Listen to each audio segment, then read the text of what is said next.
Apakah cara yang harus dilakukan jika pernah melakukan kesalahan terhadap orang lain selain taubat? Berikut ini penjelasan Ustaz Syafiq Riza Basalamah. Setiap manusia memiliki kesalahan selama hidupnya. Maka dari itu, jika diberi kesempatan untuk bertaubat, jangan tunda dan sia-siakan.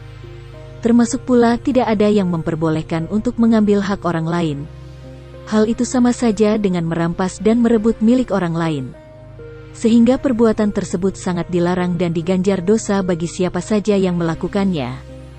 Jika perbuatan yang dilakukan diganjar dosa, maka kita harus segera bertaubat kepadanya. Lantas, selain taubat, apakah yang mesti dilakukan oleh orang yang pernah mengambil hak orang lain?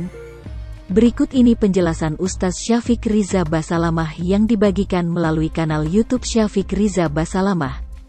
Jika pernah berbuat salah, apakah menebusnya cukup dengan bertaubat?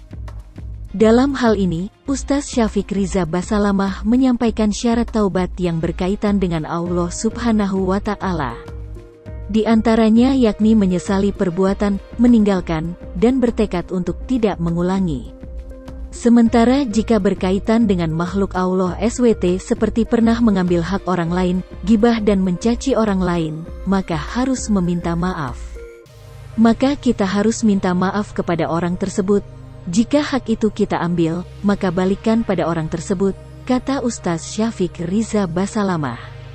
Sebelum nanti suatu hari sudah tidak ada harta lagi, dan tidak cukup kita hanya bertaubat pada Allah SWT saja, ujarnya. Kemudian bagaimana jika menghadapi kondisi tidak mengetahui keberadaan orang tersebut? Hal ini sering terjadi, seperti saat masih SMA, kuliah, lalu berpisah, sehingga tidak mengetahui keberadaan orang tersebut. Ustadz Syafiq Riza Basalamah melanjutkan, maka caranya adalah jika uang yang diambil, maka berusahalah sedekah uang itu untuk orang tersebut. Hal ini dilakukan jika tidak mengetahui keberadaan orang tersebut. Tetapi jika itu kehormatan, pernah menghina, mencacinya dan tidak bertemu lagi dengan orang itu, maka doakan orang itu, doakan dengan kebaikan-kebaikan orang tersebut. Lanjutnya, semoga itu menjadi penutup kesalahan kelak ketika ia menuntut di hari kiamat nanti, tandasnya. Demikianlah penjelasan mengenai cara menebus kesalahan terhadap orang lain selain bertaubat sebagaimana disampaikan Ustaz Syafiq Riza Basalamah. Hai pemirsa Sri Popo TV, jangan lupa komen, like, dan subscribe, serta tonton terus berita-berita terupdate